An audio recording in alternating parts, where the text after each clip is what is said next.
Lisa, let's make sure we're thorough this time, all right? We'll be away for 6 days on this trip. Okay, I've got plenty of time to clean thoroughly. Looks like I can get some good housework practice. I'll go for it, Lisa replied. She understood the importance of the task. I will make sure to clean thoroughly, she promised.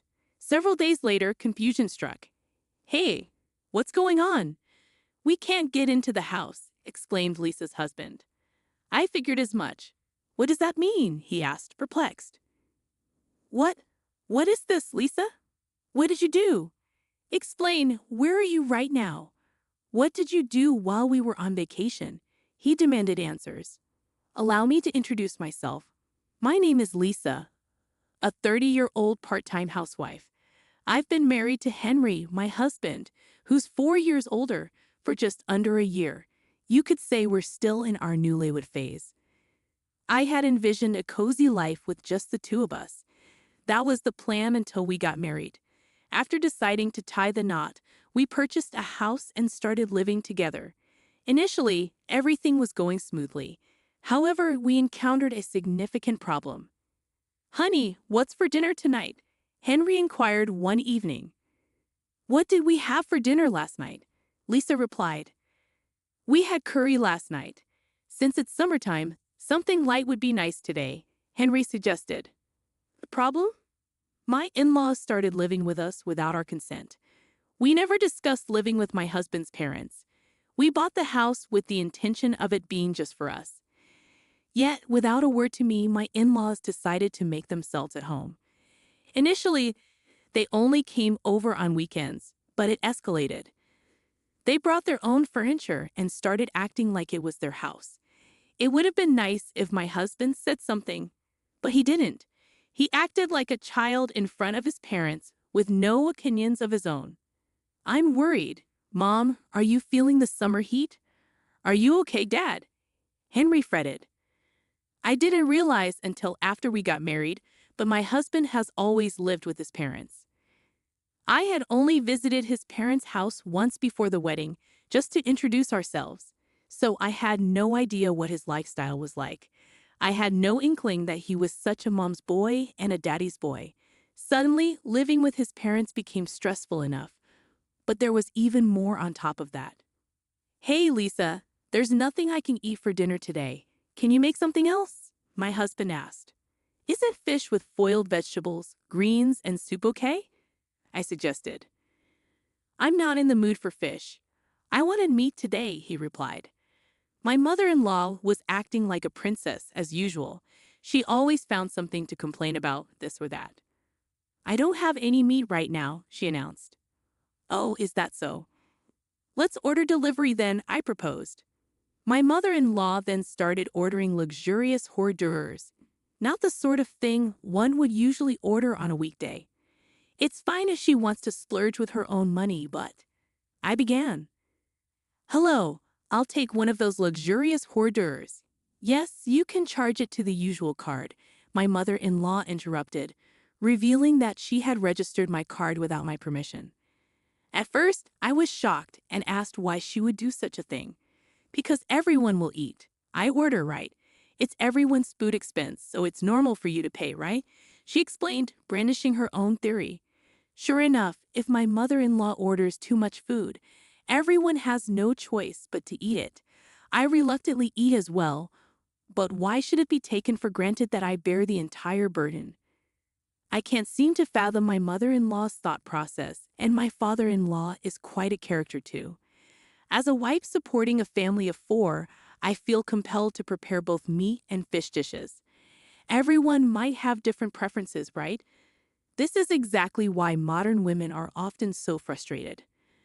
Oh boy, you're the biggest oh boy here, I muttered to myself, exasperated. Of course, my father-in-law doesn't reprimand my mother-in-law for her whims.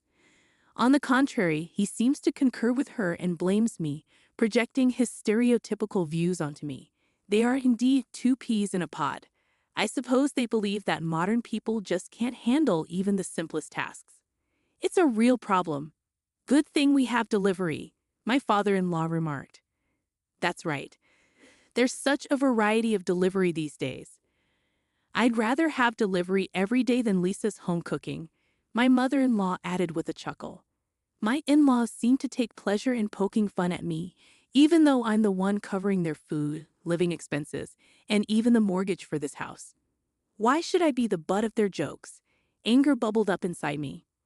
As my in-laws continued to make themselves at home, I began to feel that being at work was a preferable option. Fortunately, my work was going well, and there was talk of a promotion. When I was asked if I wanted to be a project leader, I accepted without hesitation. I figured that if I kept myself busy, the stress from home would lessen. The days when I couldn't prepare meals increased, and if my in-laws ordered delivery, it couldn't be helped. At this point, I prioritized getting away from my in-laws. As a result, my overtime and weekend work increased, but I felt a sense of fulfillment. Just when I thought I could somehow manage, something unexpected happened on a Friday night. I came home after working overtime, and the house was completely dark. It was odd that my husband and in-laws weren't there. It was too early for them to be asleep. As I entered, wondering what was going on, I found a piece of paper on the table. It read, "We're going on a trip. We'll be back on Sunday." What I hadn't expected to encounter, perhaps even more than anger, was the sight that greeted me when I stepped into the room. It was cluttered with delivery containers and empty drink bottles. It was typical for my in-laws and husband not to do housework or tidy up, but they could have at least disposed of the trash before leaving. Frustration surged within me, and despite raising my voice, there was no one there to hear me. Feeling hollow, I took it upon myself to clean up the mess. As I sighed and filled bags with trash, a sudden thought crossed my mind. Where did they get the money for this trip? A chill ran down my spine. Opening the banking app on my phone, I checked the credit card activity. The sight before me was staggering. A few $1,000s charged from a company that appeared to be a travel agency. In a panic, I tried calling my husband, but there was no answer. Suppressing the urge to hurl the phone in frustration, I resorted to checking his social media accounts. And there it was, a picturesque beach scene captioned, "Beautiful beach, it's so pretty." The people in the photo didn't look American. Could it be? Further investigation revealed they were indeed in Bali. The realization hit me like a ton of bricks. I had never imagined they would go on an international trip without informing me. Drained and overwhelmed, I couldn't help but acknowledge that my husband's income hardly covered such extravagances. The main source of income was my salary, and I had been diligently saving as much as possible. I was consumed with worry about the future, but that all changed when my in-laws arrived. The mere thought of my husband and his parents using my hard-earned money to enjoy themselves at a resort ignited an uncontrollable fury within me. All the vague stress I had been feeling began to coalesce into clear, coherent thoughts. Why, how, what were they thinking? And until when? The endless contemplation of the future spurred me into action. When my husband and in-laws returned from their trip, slightly tanned, I found myself immensely irritated. However, I chose to keep my feelings to myself. We had such a good time. Going abroad is definitely worth it, and the cost for food and accommodation was so cheap, my in-laws exclaimed. I bit my tongue, resisting the urge to question who they thought was footing the bill for their escapades. As my husband engaged in conversation with his parents, his immaturity shone through. Begging for a summer vacation trip at the age of 35, he seemed like a child. Witnessing this behavior, a wave of disgust towards him surged within me. Attempting to regain my composure, I focused on preparing dinner. As frustration simmered beneath the surface, I mechanically moved my hands. Then my mother-in-law's remark cut through the air like a knife. "Oh my, there's so much dust here," she commented, running her fingers over the leaves of a houseplant. "That's not good," muttered my father-in-law, casting me a fleeting glance. "I didn't take Lisa because she had housework to do, and you didn't clean. What kind of day off was that?" My husband took the opportunity to criticize me. Unable to hold back, I asked again, "Because if you had done your housework properly all the time, I would have taken you on the trip. I didn't invite you because I was thinking about you with all your housework. Aren't we all? Me, Dad, and Mom considerate?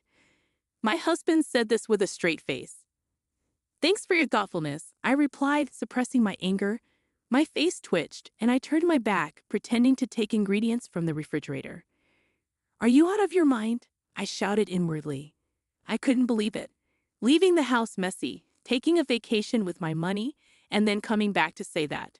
The amount of money spent on the credit card, which I checked while my husband and in-laws were traveling, made me even angrier. Did they go to a spa or a really nice restaurant? Even for Bali, where the cost for food and stay is relatively low, large payments were constantly added. How much have they spent without my consent so far? I couldn't help but think about it. 1, 10, 100,000, 10,000, I calculated in my head. Yeah, a couple $1,000s isn't impossible. And considering that they've taken over this entire house, I could estimate even higher. I was totally fed up. Once they got a taste of traveling with my money, my husband and in-laws started going on trips more frequently. My card was being used as a matter of course, but I didn't interfere. For several months, I silently observed the foolish acts of my husband and in-laws. Then one day, my mother-in-law said, "We're going to Hawaii. Could you please increase the credit card limit?" "Sure, I understand," I answered. My mother-in-law was completely looking down on me. Did she think I'm some soldier who does whatever she says? Shouldn't have I a new swimsuit?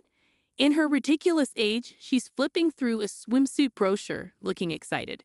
Well, she's going to use my money anyway. Just you wait, I cleared it.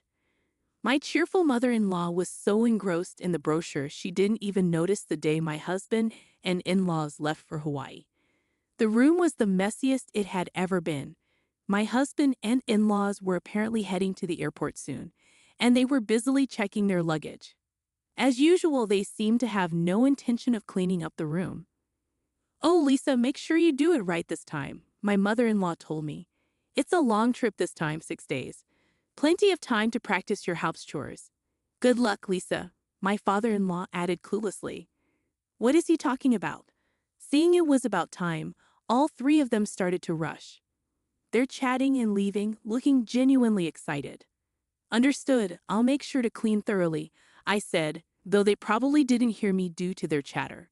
6 days later, the day my husband and in-laws were to return home, I was gazing at the night view. Even though it was a weekday, I had taken a rare paid day off and was enjoying a drink in a lavish hotel. My husband calls. I let out a sigh, leave my seat, and answer the call. "Hello? What the hell is going on?" "I can't get into the house." My husband sounds quite panicked. "I thought as much," I said calmly. "What do you mean? What's happening?" My husband asked frantically. "It's not surprising you're freaking out. After all, the house is vacant. There should be a for sale sign at the entrance, and not a single piece of furniture should be visible from the windows," I remarked. "Lisa, what have you done?" my husband demanded, his voice rising. "Where are you? What did you do while we were away?" I could hear my mother-in-law and father-in-law yelling in the background. "I cleaned up just as ordered," I answered nonchalantly. "Well, as all three of you were left stunned," I decided to explain. "I went ahead and put the house up for sale, the land too.